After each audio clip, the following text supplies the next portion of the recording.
I'm walking up a Washington, D.C. city street, seeing a family in front of their condo. Then here, this building next to me is where they do abortions. And then just half a block before I got here, there was a bus stop with a box on it full of stuff. And I looked in it, and it was all Narcan, which is what you use to save people's lives when they overdose on drugs. So right there just kind of says it all. But how does it even start? Why do we have a system that has a hunger cycle? A hunger cycle. The system of feeding people in the United States of America who live in poverty, the system of feeding those people at the top level of government is the most diluted, both diluted like water dilutes things and diluted like crazy, like diluted.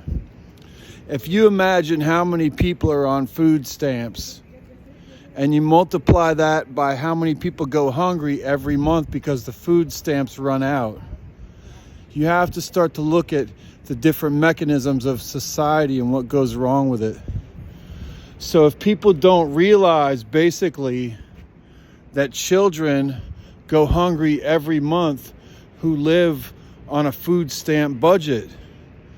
So if you're a child growing up in a food stamp lifestyle and you're unfortunate enough to live in poverty growing up in the United States, and I believe right now they say at least a third of all children are raised on food stamps in the United States of America.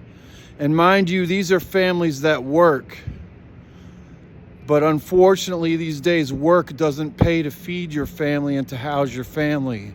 These are people who work, who are on food stamps to feed their children and themselves as adults. So, hunger, violence of hunger, cycles of hunger is violence. It's one thing to say you don't have the budget or the money to help your own citizens who are hungry, and especially the children who are hungry. It's said that many children in the United States only eat their food when they're at school because their home life is so disrupted, or some would say misfunctional, like it doesn't even function, it's not even dysfunctional. It's like a gun that doesn't fire. It's misfiring. It's misfunctional. There's no family to miss. It's missing. And so this hunger cycle, when this hunger cycle becomes part of your knowledge base, you start to understand things. When you look at what's really even deeper into this violence of hunger and this violence of the hunger cycle, look at the fact that some people get their food stamps on the 3rd of the month and some people get their food stamps on the 4th of the month. That doesn't incur too much difficulty just because it's a strange thing. However, when you come around into that summertime barbecue and it's the 4th of July, Yippee-ki-yay, Independence Day, USA, USA, USA, and you want to get your barbecue stuff, but you don't get your food stamps until the 4th. And you watch your neighbor who lives right next to you get everything they get on the 3rd. You say to yourself, and your family members say to themselves, and you say to each other, why do we get our food stamps on the 4th and they get their food stamps on the 3rd? The main idea of creating conflict and then having conflict resolution is stupid. Science likes to rename a lot of illnesses, or if there's a sickness, they like to pick it apart and turn that sickness into 20 different sicknesses. And there's a medication for each one of these sicknesses. When in the first place, maybe all you needed to start doing was eating sweet potatoes or some other certain thing like that. So the violence of the hunger cycle And what it does, it doesn't just make you hungry, and it doesn't make the people around you hungry. It creates this nasty, nasty feeling in the air. It's kind of like smog. It's like spirit smog. It's like spirit pollution. Smear it. It's a smear it thing. It smears your spirit.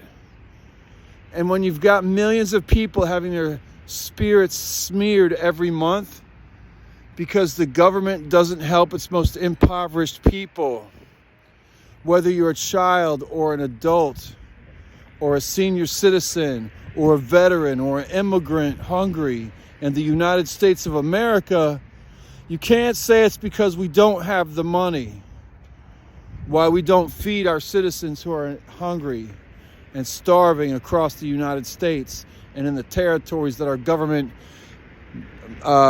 maintains a sovereign dominancy over, the United States of America government. But if you want to say there's no way we can solve this problem, you got to ask yourself, why aren't we feeding people at the most basic level? If you can't even house your citizens, you can't house the suffering people in your country, at the most basic level, you feed them.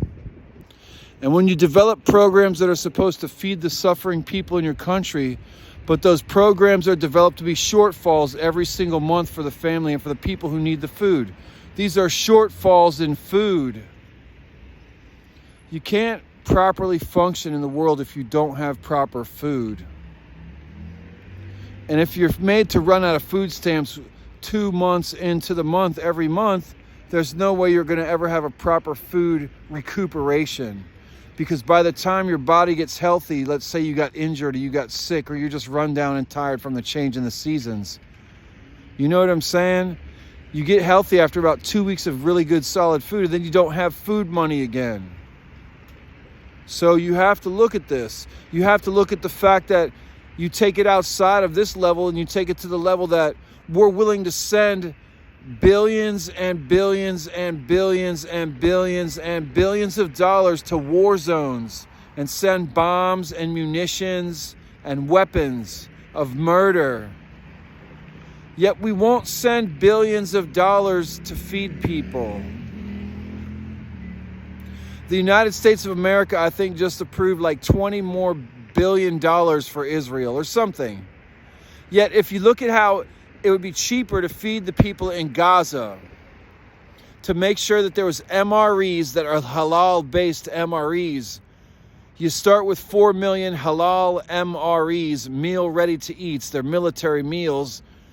I'm sure they have vegetarian, I'm sure they have kosher, I'm sure they have halal. So MREs, 4 million a day. And then when people can actually eat normal after about a week to 2 weeks, after they're not malnourished and freaked out, you have to send them at least 6 million to 7 million a day, maybe even 8 million, depending on what's going on. That's actually cheaper than sending 22 billion for bombs and murder.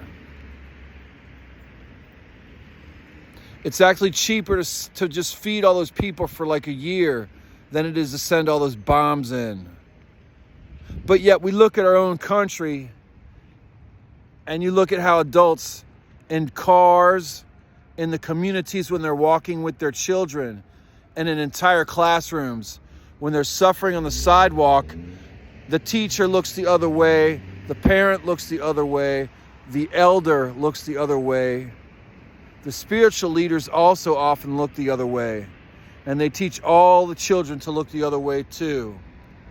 So, hunger. We've got the money. Look at our debt. Every American owes $100,000 of a $33 trillion debt. Think about that. Just put that in your,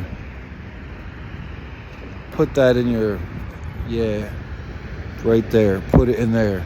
Put that shit right there.